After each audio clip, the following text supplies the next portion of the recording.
I thought I'd start by just reminding you that this talk combines work in two books. One of them, one on the left called The 4 Steps to the Epiphany.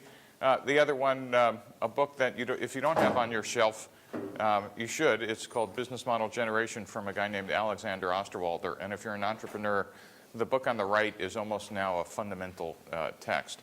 And I say text even though most people now have Kindles. I think there's probably a good startup to be had to make fake spines for all the books you now have on your Kindle, because there's no way to tell that when you graduate from Stanford what you actually have read. So if anybody's looking for an idea for a startup, that's a joke. Okay. So I guess in this class I'll have to tell you when to laugh, so I will. So I also write a blog. Anybody ever see it? It's called steveblank.com. How many of you are entrepreneurs or want to be? So every possible way to screw up a startup is in here, most of them done by me. So if you want some stories on how it was to actually build some companies, and then in the blog I kind of expand to some thoughts about entrepreneurship since I first wrote the text 4 Steps to the Epiphany. So I want to tell a few short stories today. The first one, an observation about the democratization of entrepreneurship. I've been in Silicon Valley now for 33 years. Hard to actually remember back that far, even harder to admit. But in the last 33 years, entrepreneurship and its twin venture capital has changed dramatically, but subtly, that I don't think we've even understood how dramatic those changes are. And I thought I'd spend the first part of this talk actually going through those changes and then talking about one of the techniques and one of the pieces in entrepreneurial education that's been one of the catalysts of change. So I just want to remind you what some of the constraints are for startups. When entrepreneurs first came to this valley, 60s, 70s, 80s, and even the 1990s, it cost a lot of money to start a company. How many of you are in software startups? Right? Right. You know, hopefully a good number of you in software started with your credit card. But in the old days, if you were in a software business, step one was buy extensive workstations. Step two was buy expensive development tools. It cost millions of dollars, even for a software company, to get started, pre-turn of the century. Some of this is still true in hardware domains, but it was also just an implicit fact of every type of startup. It cost millions to start a company. Two is, it took a long time to get to first customer ship. Engineering was done using something called waterfall development. I would spec the product, make sure it had an entirely long and perfect list of features, making sure that I got that feature list by looking at all the competitors' features, making sure mine was at least 3 or 4 longer, handing that list to engineering, who would go off and go implement for something called version 1, sometime months, more than likely a year or 2 from the day you started. This waterfall development methodology was about all we knew until the 1990s. Customers took a long time to adopt. First customers in Silicon Valley were government subcontractors. They did not buy in days or weeks. It took months, if not years, to get an order. The next wave of customers in Silicon Valley were companies. Again, these were long sales cycles, and the number of customers for Silicon Valley companies could have been measured in hundreds, maybe thousands. High startup failure rate.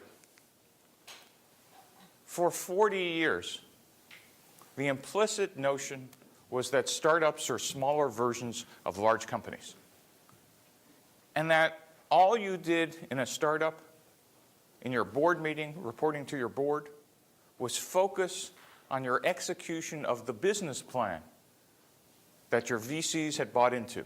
Here's what we're supposed to do. Here's when we were supposed to ship. Here's the orders we're supposed to get. Here's the revenue we're supposed to have. And by the way, there were a limited number of these VCs. 3,000 Sand Hill Road, there's maybe 20 of them up to about 1975. That was it. They all wore white shoes, looked like they just came off the boat. Nice press pants, all went to the same school. Very small ecosystem, and not only was it 3,000 Sand Hill Road, it was limited to a few regions. 3,000 Sand Hill Road, Menlo Park, California. You wanted money, that was the address. So what's happened? What's happened is something kind of interesting. These were all constraints on limiting the number of startups, certainly in Silicon Valley. I'll observe in the last 5 years, almost all of these constraints, certainly for the wave of internet, commerce, and social networking companies we've seen, have been eliminated all at once. Let me tell you why. Startup constraints have been replaced by what I call an entrepreneurial explosion. Now the cost of getting to a first product can be developed, if you're doing a software company, on inexpensive PCs, Macs, using open source software. The cost of starting a company is no longer measured in millions, it's measured in your credit card limit. The short time for first product.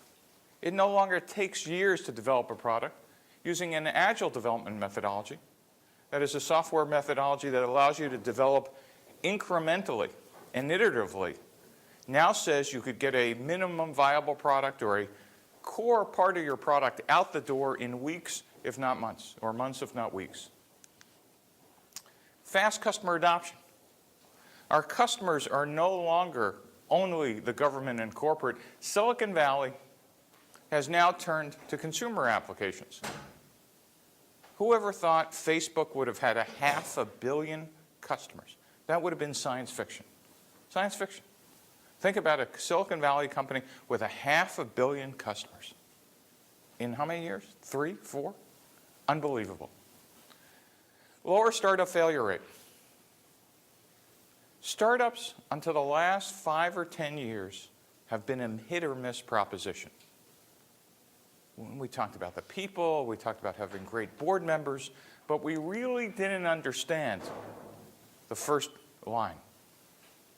Big insight in the last couple of years is no, startups are not smaller versions of large companies. Probably if you take away anything from this talk, that's it. Everything you learn, how many of you were in Stanford GSB, in the business school? Great. Everything you learn in the business school about large company management is destructive for an early stage venture. Big idea. It's not kind of useful or, gee, I'll just change it. What you'll hear later, and I'll explain why, it's destructive. Good news is, in the entrepreneurial group at GSB, we teach the right things about early stage ventures, but they are not interchangeable. And you'll hear me say this throughout this talk. Large corporations execute existing business models. Startups search for them. The tools needed, techniques needed, the people needed for execution versus search is what we now know to be radically different. Understanding those rules is what the rest of this talk will be about. But let me just finish the circle. We now have a much larger pool of risk capital just in Silicon Valley. I couldn't even put all the names on here. There's been an explosion in the last 20 years, and even more so in the last 5 or 10, of the pool of available capital. Seed rounds, super angels, larger pools of venture capital, all have kind of exploded. And where venture capital and entrepreneurship was limited to technology clusters like Silicon Valley, we can now easily say just as easy to start a company in Menlo Park as it is in San Francisco, New York, Shanghai, Israel, Chile, Singapore, Finland, etc. While still the highest concentration of technology innovation in the US is here, because basically we're a company town, meaning our cluster does nothing but this. There are other clusters that are forming in multiple cities. So this talk is going to be about one of those pieces of the explosion, about what we now know about how to lower startup failure rate. And that's the purpose of the talk. The next story about that starts with this notion that not all startups are equal. Now, I've been in Silicon Valley for more decades than I care to remember, or actually possible to remember by now. But one of the things that surprised me teaching at Stanford was going into a classroom of some other professor and hearing them talk about entrepreneurship and who an entrepreneur was, and with the shock of me not recognizing who they were describing. Because it turns out, if you get 3 professors in the room to try to define startups and entrepreneurship, you'll get 9 definitions, including I'd throw 4 of them in myself. It dawned on me that we really lacked a common language of who's an entrepreneur, what's a startup. Even more important now that our government has decided to get involved with entrepreneurship and startups. In fact, I tend to panic hearing that the Labor Department is going to have an occupational code for entrepreneur. We should all figure that it's about the time that entrepreneurship has jumped the shark. But I want to give you my definition of the types of entrepreneurs there are. You know, there are small businesses in the United States that are entrepreneurial. My parents came to the United States as immigrants in steerage, bottom of a boat. Passed under the Statue of Liberty, came through Ellis Island, lived in the Lower East Side of New York, and their dream was to open their own grocery store. That was their dream, American dream. Be self-employed, not work in the garment district, be able to do what they wanted to do. 10 years later, they managed to scrimp and save enough money that they did. And their job was to serve known customers with a known product and feed the family. And their exit criteria for them being a startup was they were finding a business model. Their business model consisted of understanding the types of foods their customers wanted, stocking them, and figuring out how to price them. And they did it with an existing team. My mother and father, and then when we were old enough to see over the pickle barrel, it was us. And if they made $1 million in their entire lifetime, would have been a lot of money. But I believe, and still believe, that my parents were entrepreneurs. And they did do a startup. But their goals were very different from what we consider startups in Silicon Valley. Their goal of a startup was to be self-employed, not have anybody tell them what to do, and they did not wake up in the morning thinking they were going to take over the grocery business in the United States. Their vision was limited, and they were happy to be limited. But at the same time, there was no way they were going to be able to go to a venture capitalist, even if one existed at the time, and raise money. Money came from bank loans, friends and family, whatever they could save out of profits. So I just want to observe that small business startups are still the core of what America does. There are 5.7 million small businesses in the United States today. It's 99.7% of all registered companies.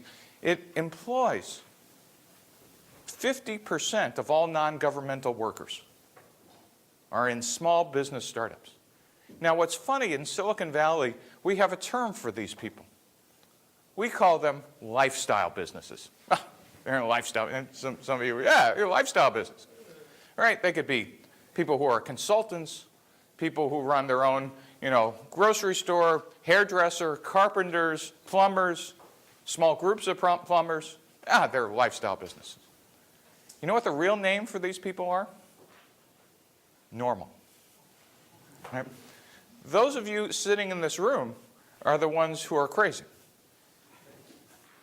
Because what these people want to do is live a life and then, go out if they have some spare time, actually enjoy it.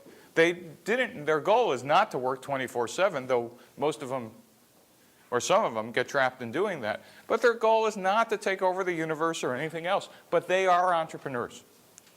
I will observe that there's another group of entrepreneurs and startups. And we also, if we're Silicon Valley entrepreneurs, we tend to diss these people too. It's entrepreneurship in large corporations. 15 years ago, a professor at Harvard named Clayton Christensen really nailed this definition. Christensen said, look, there are two types of innovation in a large corporation. One is sustaining innovation. That is, large companies start with a core product, and as they mature, they start spinning out innovations around that core. New features, different pricing, add-ons, supplementary products, and large companies as a whole tend to be good at this. Sustaining innovation deals with existing markets and known customers with known product features. But large companies have a finite life because of things that happen mostly out of their control. Competitors emerge, new technologies show up, customer tastes change, legislative or legal changes. All of a sudden, large companies are faced with disruptive innovation. And disruptive innovation requires them to come up with new products, new technology, deal with new customers, new markets, and new channels. Best example closest to home is Google, world's leader in search. They were going to own the planet forever until somebody raised the pirate flag in Palo Alto, a bunch of guys called Facebook. Holy cow. Google, which was the world's leader in your interaction with the browser, literally in the span of 3 years, found a competitor growing up in a domain which they had absolutely no expertise. Google is facing disruptive innovation and will do anything they need to do because they're a smart and innovative company, including acquire IP, technology, product, companies, etc., to go deal with this threat. But I just want to point out that inside of large companies, there are groups that are equivalent to startups today who are searching for a business model, not executing one.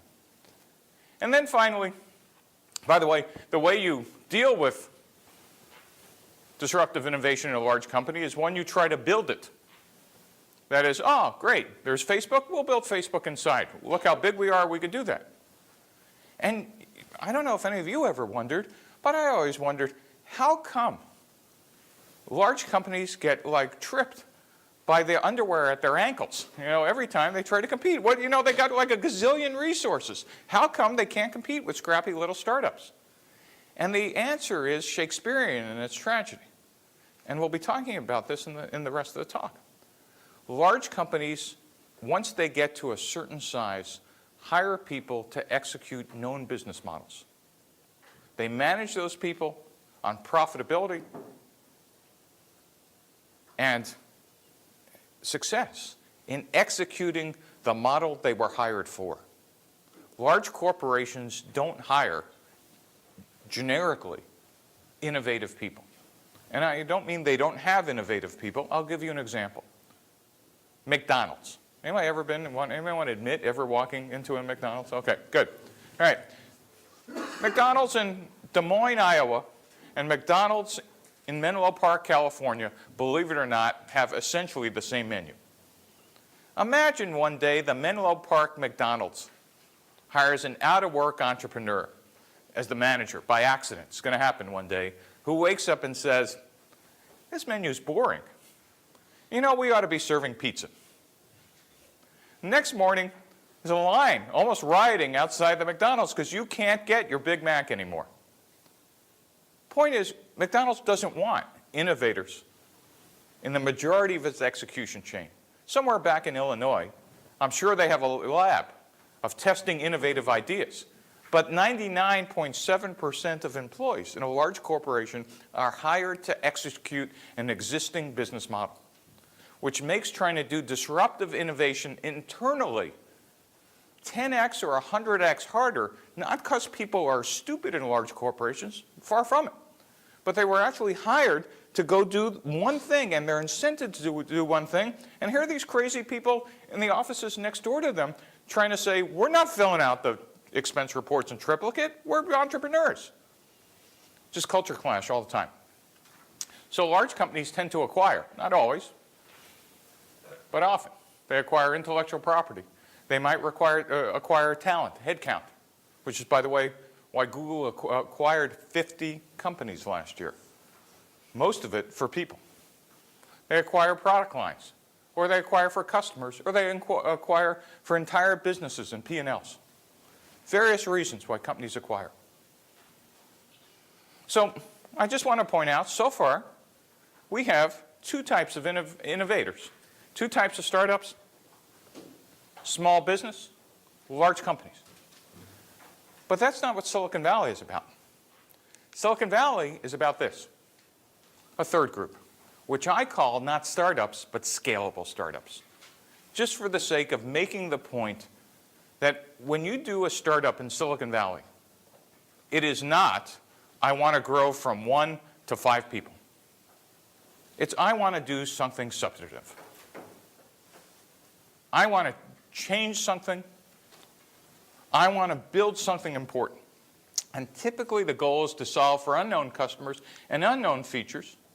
And you start as a startup on the left, but your goal is to find a business model and grow into a large market and to grow into a large company.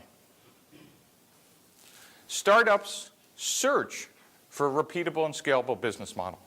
Your goal is to go from the box on the left to be a box on the right, a company that could execute. A scalable startup is designed to grow big, and what differentiates it as well from a small business and a large corporation is it typically needs risk capital, venture capital. By the way, anybody know what venture capital used to be called? In the 1950s, when they came up with the name, they said, oh yeah, why don't we call it adventure capital?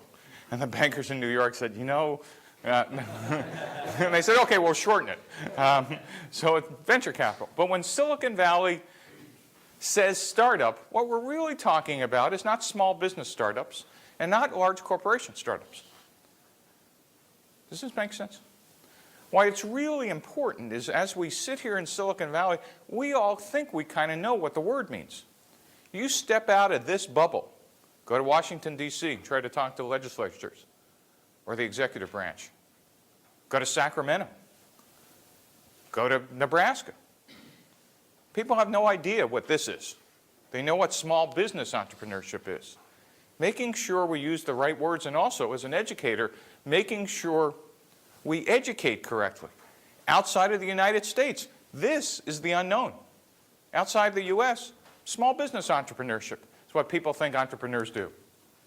So here's my definition of what a Silicon Valley startup is, which, by the way, just helped me understand what is it we're supposed to be doing.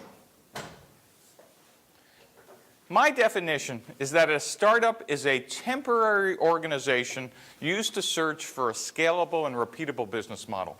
That's a big mouthful, but pretty important. One is a temporary organization.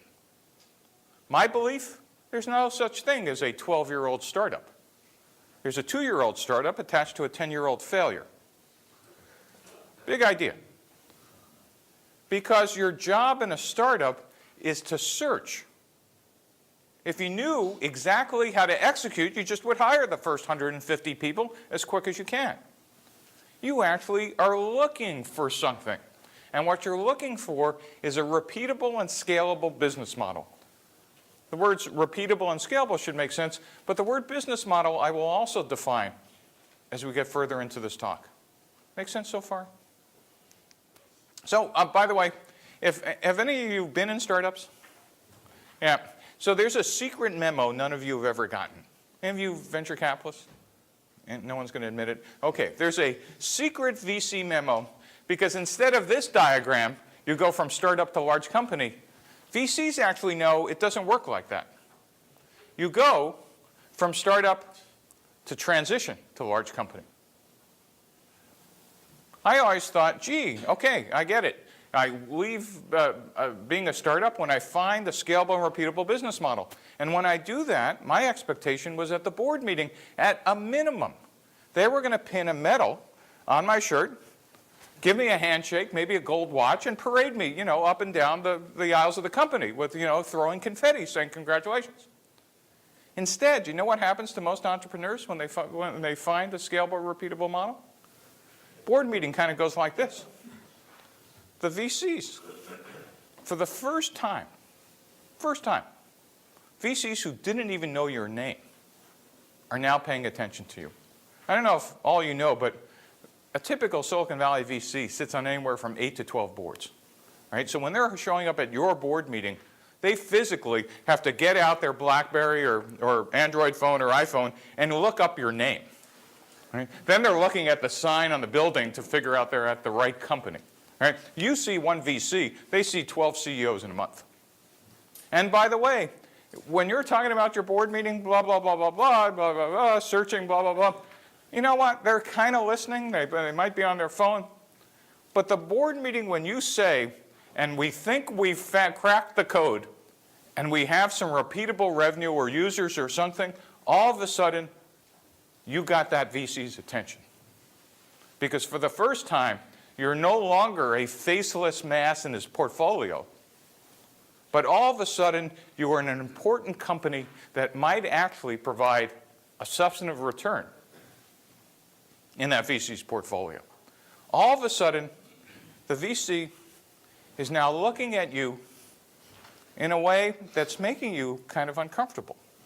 Because they're looking at you up and down and through the side, and what they're actually thinking is, okay, you got me out of the box on the left, but are you the person capable of taking me to the box on the right? You did great flying around the country. You did great, doing one thing on Tuesday and the next on Wednesday and something different and hiring and firing and whatever. But gee, you've just told me we no longer need to do that.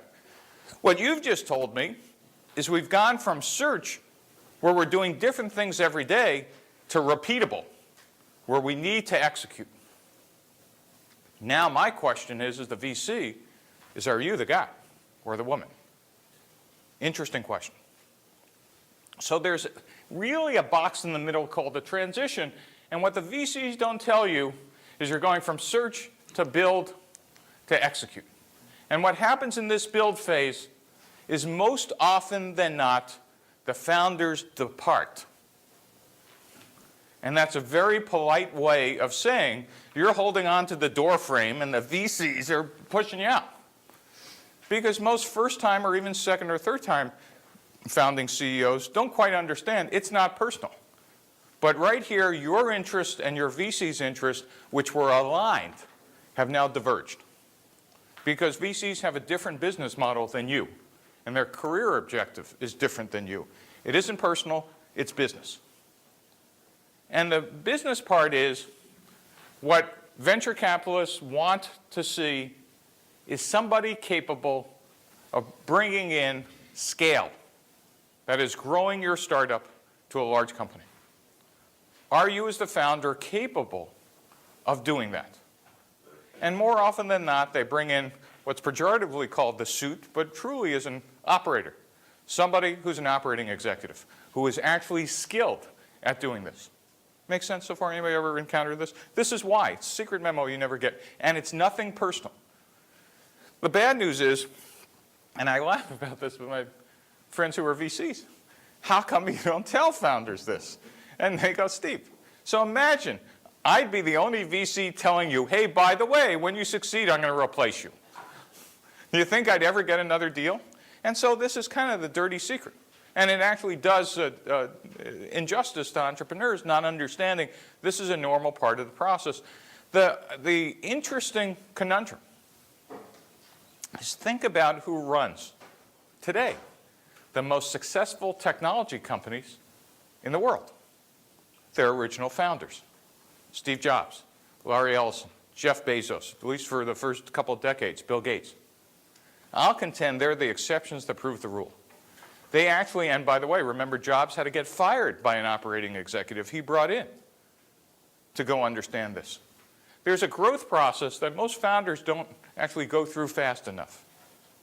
World-class founders actually figure out how to quickly, almost like a chameleon, adapt and learn a set of skills that most of us take multiple companies to go do. By the way, anybody know how many presidents Bill Gates went through at Microsoft? I think at least 5. And he learned from every one of them. From every one of them. Make sense? Just keep that in mind. By the way, as an aside, as I said, you fail if you stay a startup. So one of the things I thought I'd share is why startups aren't small versions of a large company. And this really is an interesting thing to process. Because when I started in Silicon Valley, I said, oh yeah, I know what we do. We do everything that we used to do in our large company, we'll do here in our startup. So I'll suggest that that's very different. I'll suggest that's wrong. That in a startup, the box on the left, we're searching for a business model. And it needs to be found by the founders. Now we're looking for product market fit. And we're looking for a repeatable sales model. And finally, when we exit the startup phase, we could start hiring managers. But in a large company, you're executing. And you become a large company when you kind of hit cash flow break even and you're profitable and you're hitting rapid scale and you're hiring new senior management. There's something called Dunbar's rule that 150 people, that's another major organizational shift. Anybody know why 150 people become a company? Remember, know Dunbar's rule? It turns out that human beings can't remember more than 150 people. It's not exactly that number, but plus or minus, you're just, as a human being, we're hardwired for that number. You've become a company. And when you become a company, your drive for profitability is hiring people who know how to do the same thing because you've already figured out what that successful model is. Let me give you another difference. Large corporations run on balance sheets, cash flows, and income statements. Anybody in the GSB taking the accounting class? It's a required class, right? If you're running a company and you don't know how to do corporate accounting, you're going to put the company out of business. I don't care what department you're in. You need to know that. It's the very basis of how we manage and grow companies.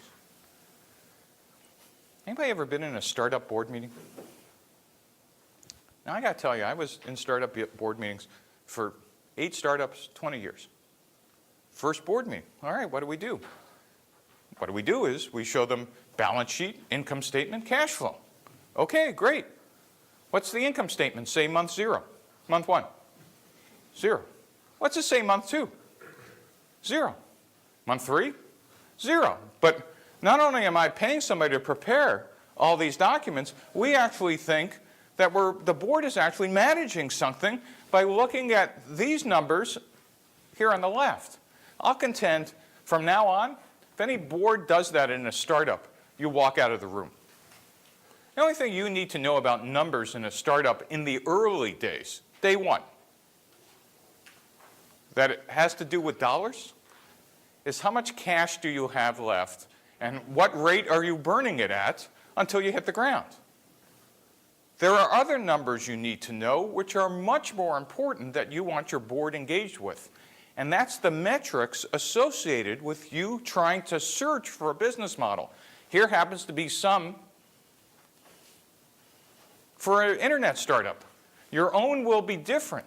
But the key idea is you want your board engaged in helping you figure out what numbers should we be looking at.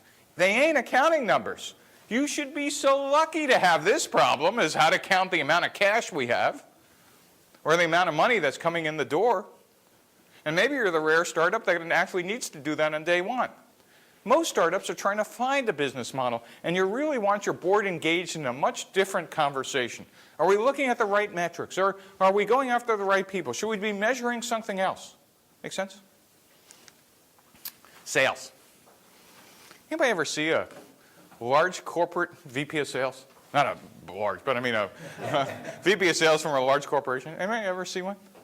Anyway, what do they look like? How tall are they? Well, about 6 feet or more. Yeah, 6 feet or more. What color is their hair, Scott? right? A little bit of gray. And what's their golf handicap? Single digits. Large corporation, VP of sales, and we laugh about that. Those are actually good skills to have. Those are actually good characteristics to have. They're also not stupid. They're actually pretty smart, but they almost look in the United States like a type. Because they're world class at building sales organizations, making those organizations scalable,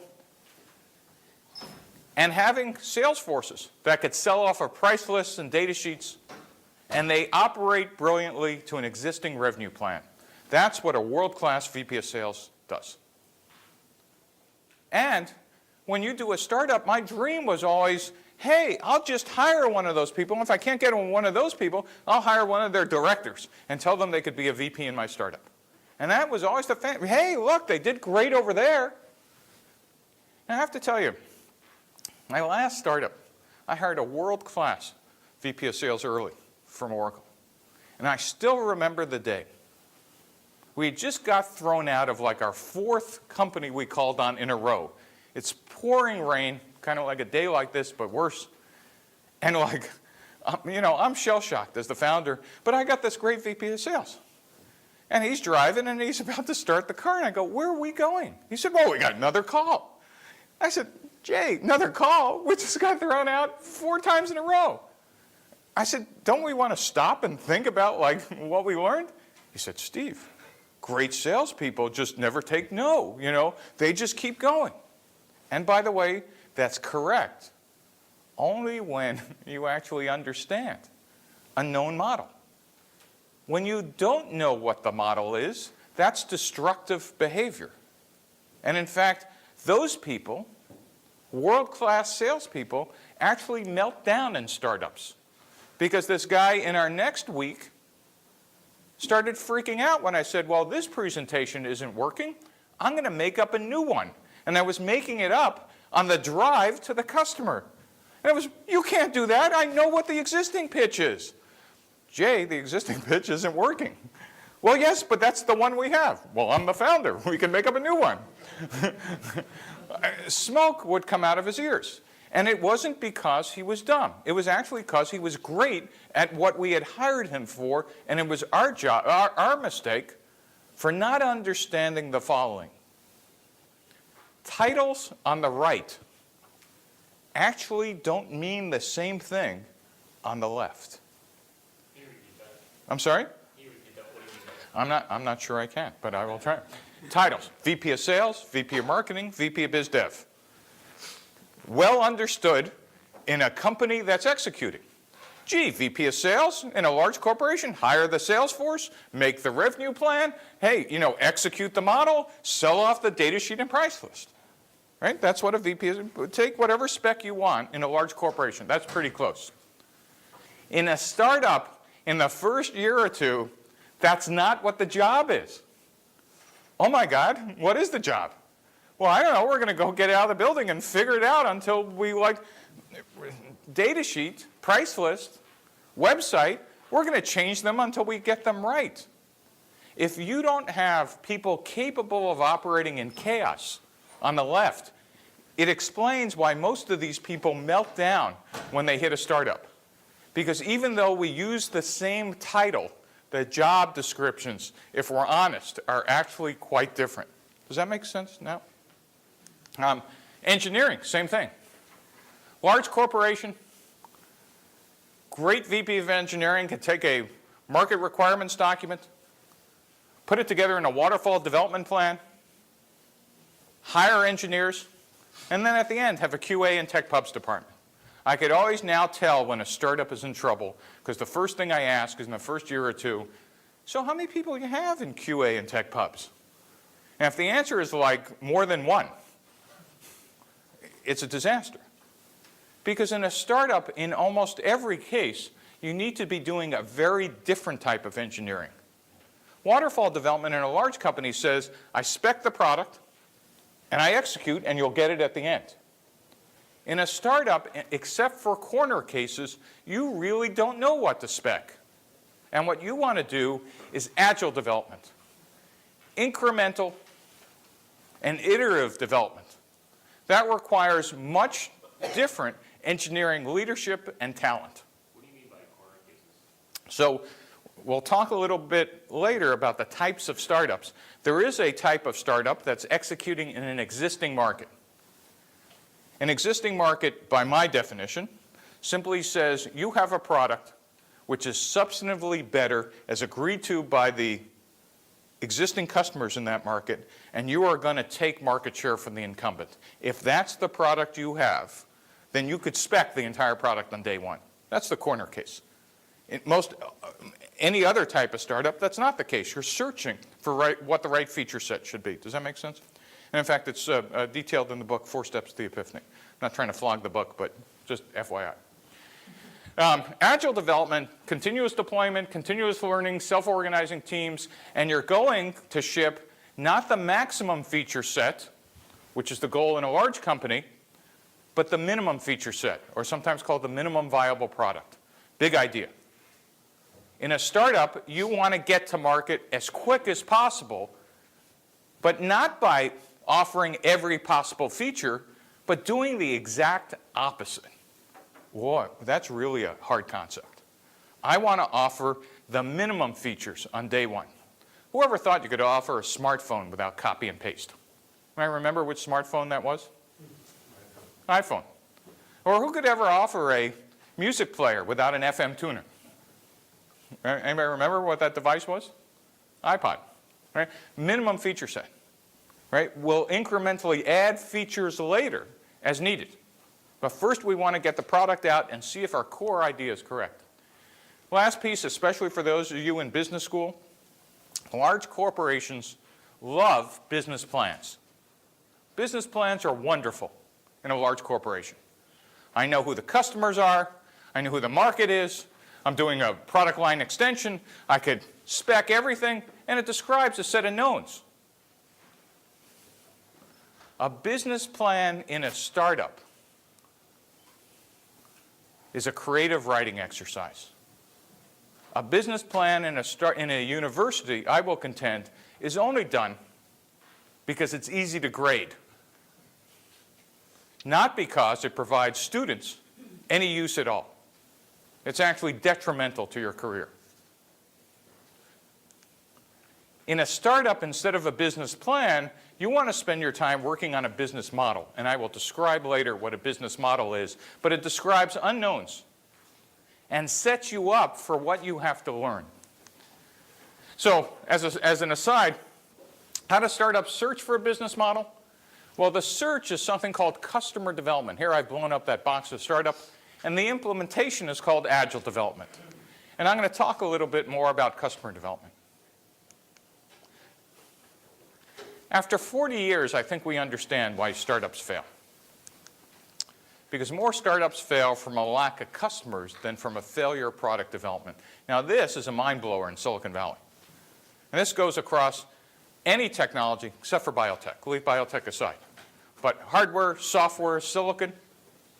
We take more technology risk here in Silicon Valley per square foot than any other place in the world. And you would think companies go out of business because engineering screws it up.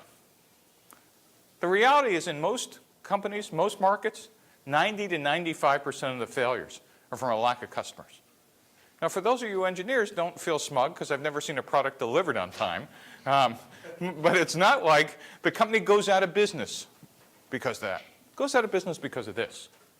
So I find it very interesting that for the last 40 years, Silicon Valley has had tons of processes to manage product development, but no processes to manage customer development. None.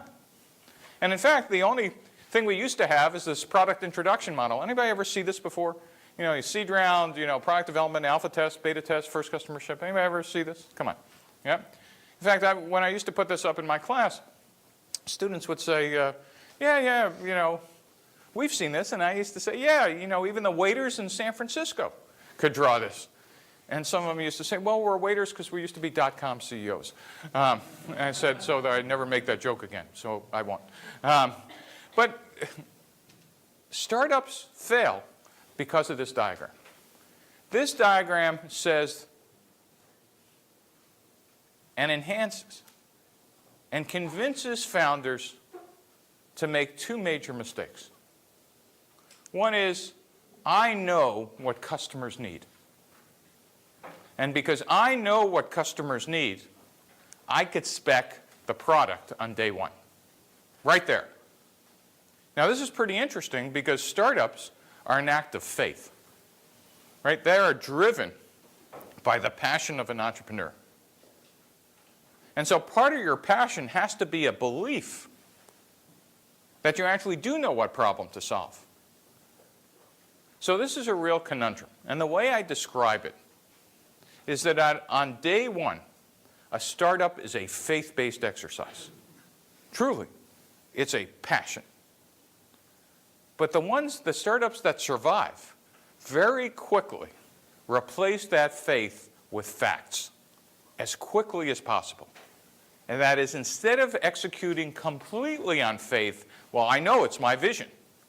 They go, I know it's my vision, and I'm scared out of my whatever that I might be wrong. And so here's the process to check it out. And that's what we're going to talk about. But first, I want to remind you how startups used to work. You'd draw this diagram in your board meeting. The board would nod sagely, yes. And then you'd say, well, here's my marketing plan about what I was going to do in what order. I'd create marcom material, hire a PR agency, create demand, have a launch event. Yeah, they'd nod. And here's how I was going to hire my sales VP. I was going to hire a big sales VP from a large company. I built a sales organization times for first customer ship. And then I'd hire the all-important biz dev person. And then I'll hire engineering from day one, maybe my co-founder, and we'll do all this stuff. This is how you go out of business. I think it's pretty well understood that what boards used to tell you was, yeah, you got it. Good, that's our plan. Now actually is the leading cause of death of a startup. Why? Because you really don't find out whether you're right or wrong all the way until you burnt cash, hired a ton of people, and launched the product. So in contrast, here's how startups succeed. They do something called customer development. And this is where the founders get out of the building. Customer development says, instead of this product introduction model, we're going to replace it with something else. We're going to tell engineering to go do agile development, but we're going to create a process for managing facts. And that's a 4-step process. And that's called customer development. This first step, customer discovery, gets you out of the building to test every hypothesis you have. Customer validation ensures your hypotheses are correct by actually getting users or orders that validate your solution. Customer creation is where we scale the business.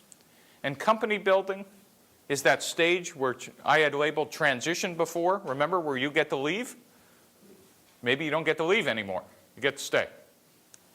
And so let's go through a bit of it. Customer discovery says, listen, instead of writing a business plan, let's write down all the hypotheses. By the way, I use the word hypotheses because does anybody know what current tuition is in GSB? What's current tuition? How much is it a year? 50 grand, right? If I were just to say, test your business model guesses, you'd feel cheated, right? But since you're paying 50 grand a year inside a business school, I use very expensive words, right? So you can tell your parents, I got my money's worth. But if you really think about what's going on in a startup, implicitly, unless you're a domain expert, another corner case, unless you're a domain expert, as a founder, you're actually guessing. You're guessing. And you're guessing about a lot of things, or maybe you're guessing about a set of them, just a small set, but you're guessing. In customer discovery, we're going to say, guess what? That's a normal part of startups. But we're going to make you write them down and get out of the building and start discovering whether they're true or not as quickly as possible in a formal process. And you're not allowed to outsource this. Why? Well, what if in fact you were a founder? You're a founder. Ready? Okay, got a great product, your vision, and you hired a VP of sales early on. And she comes back and says, what's your name? Nathan. Nate? Nathan? Either one. All right. Nathan, let's be formal here. Nathan, I'm your VP of sales. You know, I got out early. I'm talking to these customers. You know what they say? The product sucks. What are you going to tell me? I'm your VP of sales. Find the better customers. Find better customers. Great. So she comes back again after a month and, you know, I've flown all around the U.S. and I don't know how to say this. They think it really sucks. Now what do you say? So I fire you and hire a new VP of sales. Right. And maybe there's a step in between that says you're just not explaining it correctly, right? Or they just don't get it, right? And then you do exactly what Nathan said. You fire the VP of sales. Is it going to get any better? But how come the CEO didn't say, well, maybe that's true? What's going on? What's going on? Why wouldn't you say, perhaps that's true? Just believe you're right. Why? You're the founder, it's your idea. Why? Why would you ignore facts? Because you're scared. Think you're scared? They're invested in what it already is. Right. It's an emotional investment whose consequence, yes? Ego. Yeah, sometimes. Sometimes it's even worse than ego. By worse, I mean you're so blind to your investment in not only time, money, but in the idea that there's a cognitive dissonance that occurs. And by the way, this is a big idea. It will occur to every one of you in the startup. This is not anybody being stupid. This is human nature at work here. The only way to break this chain is the founders need to go out of the building. So Nathan, we're going to pick on you some more. You're now the CEO. You're still the CEO. You're out of the building, and I'm a customer. And you ask me, what do you think of the product? You ask me. What do you think of the product? It sucks. Why? It still sucks, Nathan. What do you do now? You go to the next customer because you go, obviously an idiot. They're not deserving of my product. Right? Now, rather than draw this out, it takes most people 3 times to hear it before smoke starts coming out of their own ears. By the way, it takes me usually 5 or 6 times to hear it, but I'm going to say most people will, figure it out. You will never get it the first time. I guarantee you 99% of people won't get it the second time. It's kind of a bell curve. I was like on the bleeding edge. In fact, what's worse is the greater your reality distortion field personally, the harder it is for you to listen. Big idea.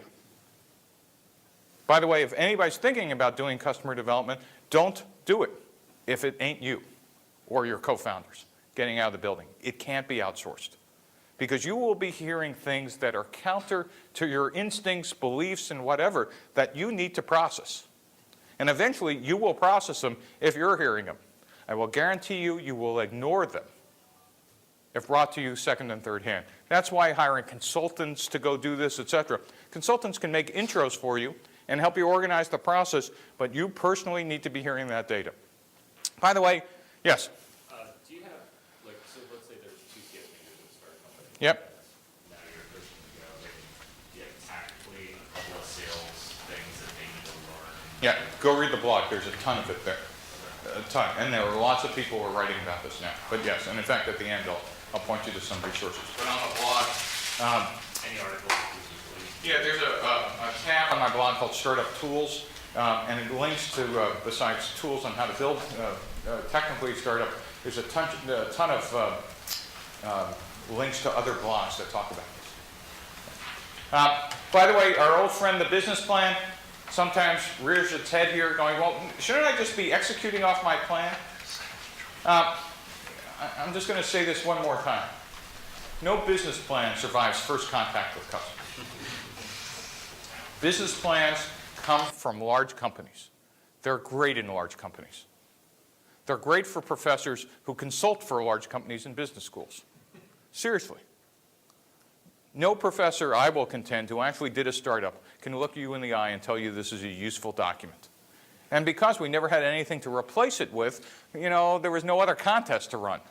But I'll show you that we actually need to be looking for this, for a business model. As I said earlier, you put 4 professors in a room. Historically, you'd come up with 9 definitions of what a business model is, because everybody threw that word around like it meant something. Now, for the first time, I'm going to show you what it means. because this is the work of this other book that I pointed out in the beginning, Alexander Osterwalder. Osterwalder had a great insight. He said any company could be described in 9 building blocks.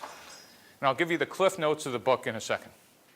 He said, listen, first building block is who are your customers? What users are you serving? What jobs do they want to get done? What's your value proposition that you're giving them? That's a fancy word for what product or service are you building? How are you getting it to them? Is it the web, direct sales force, indirect channel? And how are you creating demand? What kind of customer relationships will you have? And by the way, add all this stuff up. What's your revenue model? Don't tell me free. If it's free, there has to be a two-sided market, meaning, okay, it's free, and finish the sentence. And then we will make money by, whatever. And it could be, well, we'll figure it out later. All right, well, that's at least a declaration of faith. It's not actually a business model, but we could at least have that conversation. On the other side is, what key resources do you need? If it's a software company, you need great engineers, getting scarcer in Silicon Valley. If it's a hardware company, do you need to go offshore? What do you need to do to perform it well? Is it manufacturing? Is it something else? Do you need any partners? iTunes without the record labels? The iPod just would have been another piece of hardware. Partners in some businesses are essential. And by the way, when you add up all the stuff on the left, what's the cost structure? 9 building blocks can describe any startup now. Osterwalder's thing was a stroke of genius. And you can now take those and put it into a canvas. That is, we just took that fancy nice drawing and said, hey, let's just make this a canvas. And now we'll take all our hypotheses. Remember those hypotheses I talked about? Your business is made up of a set of hypotheses. Let's take the hypotheses about your product. Who's your product? What's the market type? What's your competition? About customers. What problem do you think they have? Who's the customer? Who's the user? Who's the payer? Who's the saboteur? Who's the influencer? What type of channel? And you add all these up, and you can now use the Osterwalder business model diagram to actually become a scorecard for customer discovery. Remember I said get out of the building? Now you could actually say, how are we doing on this? Hey, wait a minute. Our first assumption of who the customer is, oh, that was wrong. Customer is actually over here. Wait a minute. Our pricing model, we thought it was a freemium business. No, it should be a subscription business. Boom, we could change that. Just a nice visual way to show us over time what we're learning.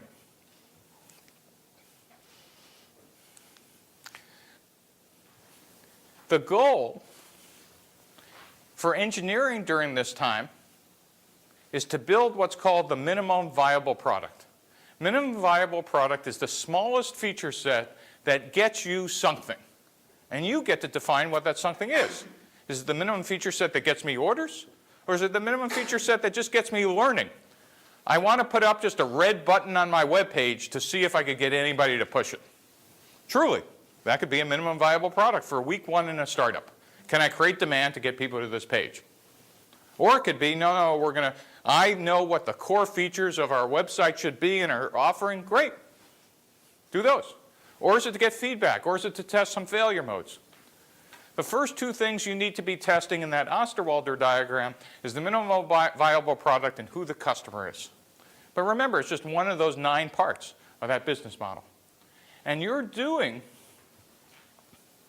this customer discovery and validation, and again, keeping score with the Osterwalder diagram. Now, there's an arrow on the bottom called the pivot. This is actually the heart of customer development. And it's actually what we got wrong for the last 40 years of startups. Remember I kept saying startups are not smaller versions of large companies? Well, we never acted like that, and here's an example why, because any of you who've been in a startup are going to recognize this scenario. Startup goes through launch, first customer ship, has a great board meeting, everybody's high-fiving each other because TechCrunch wrote about your company, people are hitting the website, things are wonderful. Next board meeting. Board asks VP of sales, how's the number? Referring to the revenue plan. VP of sales says, oh, that sales pipeline is great. Well, what does that mean? In a website, it could be, well, we got lots of clicks, but didn't quite convert, or in a direct sales. Could be, we got lots of people to talk to us, but we're not quite getting any orders. Next board meeting, how we doing? VP of sales goes, pipeline. Next board meeting, how we doing? Pipeline. And by the way, the next board meeting, the VCs, unbeknownst to you, go to school to learn how to cock their heads at a 15-degree angle and arch one eyebrow. I mean, it's like just amazing because they do it synchronously, you know, like just in whatever that word is, but just all together at the same time, and they stare at the CEO. Really? Revenue plan? The next board meeting, you open the door, and I don't know how they do it, but there's a flaming sword of death over the VP of sales, and no one is sitting next to her. I mean, all the chairs are on one side of the room, and she's like, knows that the wrong thing to say is, and you shut the door very quickly because you open it again, and she's gone. It's just an amazing, it's like a magic trick. It happens all the time. And by the way, next board meeting, you open the door again, and there's someone else. Just looks like her, but it was a guy. You know, like what happened? We got a new VP of sales. Now, the interesting part here, some of you might recognize this story, is that the new VP of sales, unless that guy and the CEO are complete idiots, does not execute the same sales strategy as the last one. They go, gee, that was stupid, and it was just because they were idiots. We're going to do another strategy. What happens if that new strategy doesn't work? Who gets fired next? No, not CEO. Must be a marketing problem. None of you are laughing, but it has to be a marketing problem. Yeah, and then we fire the CEO. What did I just describe here?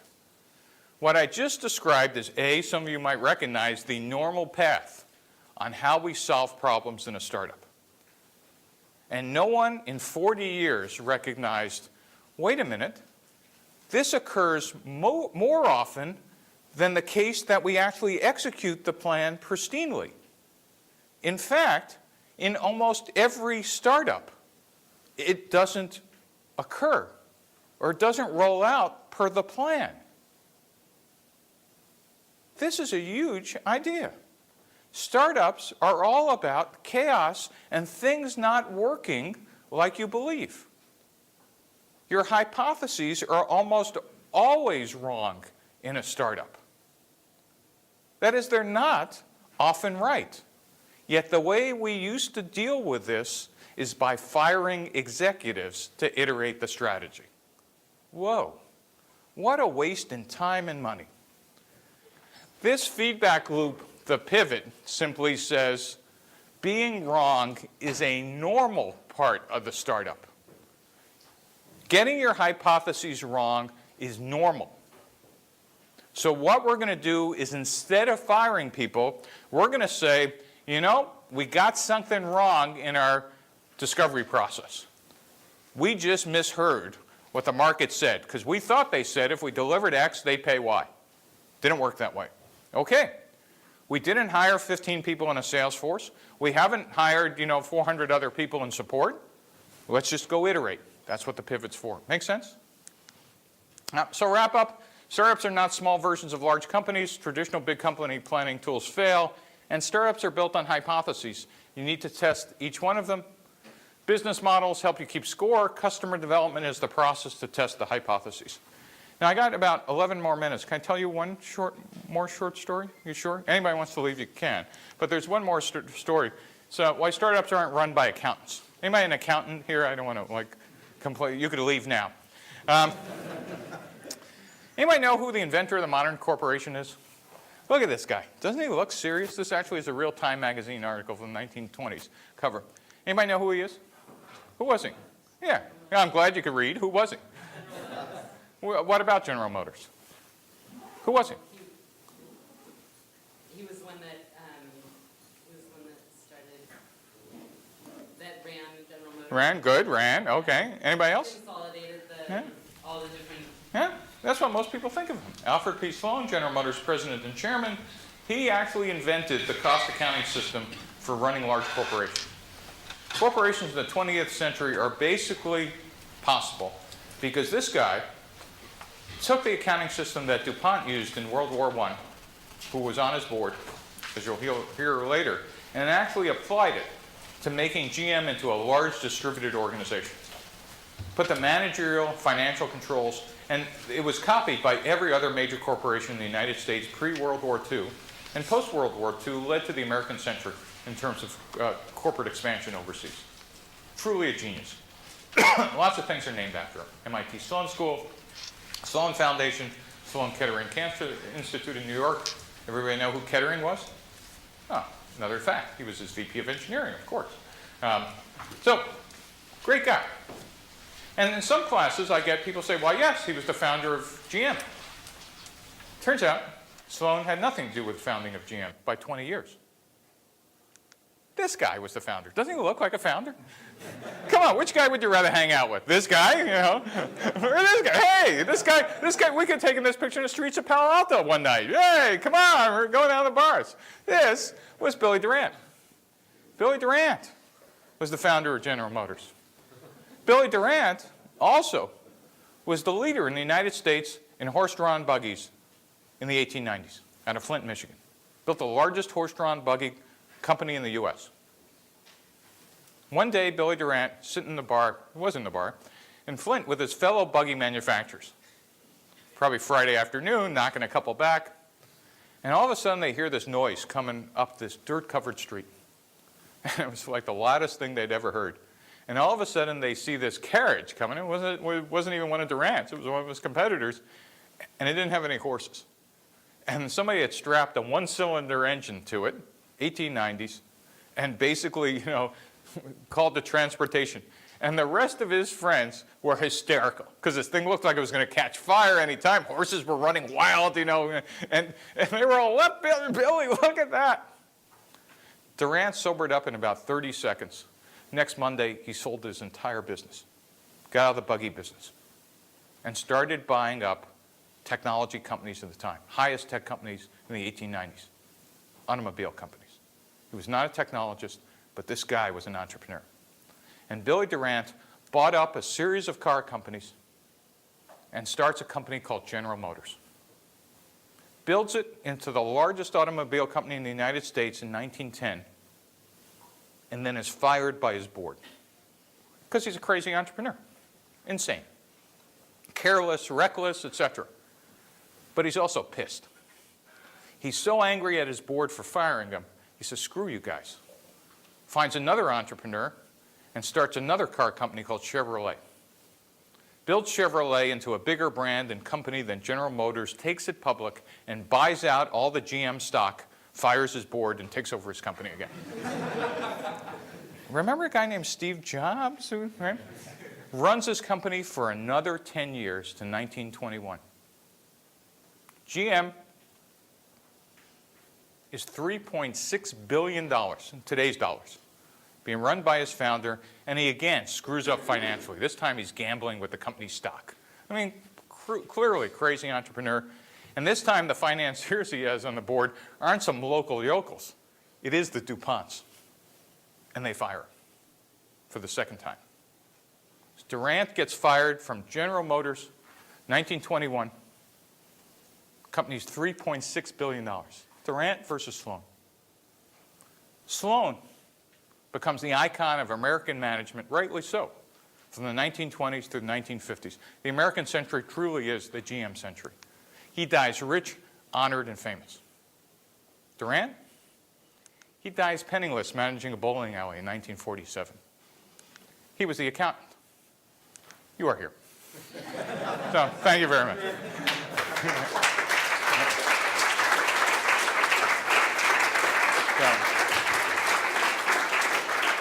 So I got time if anybody has any questions about, God knows what I said, but any questions? Yeah. So what about the startup idea that doesn't necessarily have a $500 million market? What about a target that's maybe a $50 or $100 million? Same, your scalable startup. I should have put the caveat that internet startups today are, you know, could have a $20 million, but because they're valued at hundreds of millions of dollars. Congratulations, your scalable startup. Was that an answer? Yeah, that was the answer I was hoping. I'm sorry? That was the answer I was hoping. Yeah, and I couldn't have said that, by the way. I didn't quite understand that a year and a half ago, but I do now. Same characteristics. It's just that the space has allowed you to get in cheaper, allows you to get out cheaper. Yeah. So Steve, I've been on sales teams in each of your three models, Yeah. startups and transitions. Yeah. And every Monday morning, we have the same calls. Right. They're all pipeline calls. And, you know, Right. how do we, Kind of funny, isn't it? it's amazing. You know, what are you doing Right. to drive the business this week, Right. whatever. So how do we change the model? Right. It's So- the same thing that, you know. So, now that I know what you're talking about, I've decided the only way to change the model is change the interaction at the board meeting from day one. So I'm writing a handbook for VCs and startup CEOs about what we should really be talking about. Now, here's what you ought to be asking your startup. Here's what you ought to be reporting to your board. Very different. But the problem is we haven't had that handbook. And one of the other jokes I have with my VC friends is they say, Steve, if we were creative, we'd have your job. You make up the damn list. And I realized, okay, I'm going to have to do that. So that's my project for the next year. And did that resonate, by the way? Amen. Yeah, but you know what? If it's amen and we now get it, how come we're still doing the same old thing, right? Yes. Is customer development a skill set that you think MBAs uniquely suited to running a startup, where typically we're seen as parasites, where you're typically Parasites? needing two engineers to start the company? Say this. So typically This is a good with companies right now, we're seen as excess baggage, or we're seen as being valuable once you have a repeatable or scalable Yep. business model. And as an MBA who's not a technologist, Yep. is familiarity with the customer development model and the process a valuable skill that you can bring to a founding team? The Gestalt is a valuable skill. I mean, I don't issue degrees in customer development. The insight that all the classes you've learned about execution in large companies are excess baggage is the biggest asset you could take out of this or your entire MBA career. The skill, I'm sorry? Can you repeat that? No, I really don't remember what I said. Somebody else could repeat. But my point is, it's not that their MBA is useless, and I don't want to make that case at all. An MBA is one of the most valuable things you can have. Remember, corporations were around for hundreds of years before Harvard did the first Masters of Business Administration in 1908. Right? We trace the Martin Corporation to the formation of the East India Company in 1600s, right? 300 years before we issued an MBA. Do you think companies weren't running until somebody said you need an MBA? Masters of Business Administration was an observation is that we can now professionalize all the execution things we need to have. I'll observe that in the next 10 years, we will realize that we've now accumulated enough knowledge to create a parallel track to B school, which I'll just call E school, which is customer development, agile development, business model design, user-centric design, entrepreneurial finance. Those are the skill sets that if I were to train you and give you a curriculum, you could acquire that knowledge here at Stanford. You just have to pick and choose. If you want to add value to an early stage startup, I will just, again, extremely claim that the large company skills you learn are detrimental, bringing in the first year. They are wonderful when the company gets to the transition. You're the guy they need. But if you want to play in the early days, you need to be able to be a football player and ballerina at the same time. Does that make sense? Yeah, so it's unlikely that an MBA is going to become a Rails or a Django developer. But if we have to make a decision, does it make sense to become extremely well versed in the practice of customer development? Actually, you're going down a path I just want to take an aside, because this is a really interesting conversation for me. The rest of you could go if you want to. But the interesting conversation, every year, because I teach in the business school at Berkeley and Columbia, every year I get at least one or two students going, Professor Blank, I need some help. I got a set of job choices to sort through. Great, what's your choice? Well, I was just offered a job by McKinsey. Oh, great, McKinsey's a great company. What's your other choice? Oh, my roommates are thinking of doing a startup. And I go, well, you already decided. And they always say, well, wait a minute, you didn't hear my rest? I said, you already decided. A startup is not an effing job. A startup is a passion. Nowadays, it happens to be hip and cool to do. But a startup is not a job. You don't want to take a job in a startup. Trust me, you don't, because you will fail. You want to be passionate. This thing has to be something you can't get out of your head. And if it's not, don't go near it for the first year or two. And I'm not talking it has to be that way forever. But if you want to be the first 10 people or 20 people in an early stage venture, it is not a job choice. Am I making, and I'm not saying that that's what you're doing, but truly it has to be, I can't wait, oh boy, this is exciting. And if that's the case, then the question is, what skills do I need to bring? right? And yes, your MBA and analytical business skills could be immensely helpful if you understand their differences in an early stage venture from an execution venture. All right. Anybody else? Yes. And then here. Yes. Thank you for a great talk. You kept mentioning Apple, and I'm sort of confused with that company because it sort of does things like a startup. Yes. But by your definition, it's not a startup. Yes. So Apple, Oracle, Amazon, etc. are one of the, it took me a decade to be able to explain those because they were the anomalies. If you look at them and you go, hey, your entire model really doesn't work. And every time someone would say that, I'd say, is that Bill Gates? And then change the subject. So really what's going on in Apple is just an amazing example that I think proves the rule. First of all, does anybody believe that Steve Jobs truly sits in a locked room and like, Zen-like comes up with a new set of features without ever talking to anybody? I mean, that's what your PR people from Apple want you to believe. And I used to believe that too, because how can this, if that's true, how did this work? Just broke every law of physics. Until there's been a hint that no one's picked up. Does anybody know that Steve Jobs, at least when he was healthy, used to answer customers' email at least once or twice a month? Anybody ever read those stories on the Apple? Right? Jobs, it's a little hint. Do you think he's just reading those 2 emails he's responding to? Jobs is reading every damn email he gets. And I knew his VP of engineering. Jobs wanted to know every technology innovation going on in every peripheral company in the world. Anybody ever seen Jobs in the Palo Alto Apple store? All the time. This guy, he didn't need to go there to buy a computer. You think they would have delivered one to his house?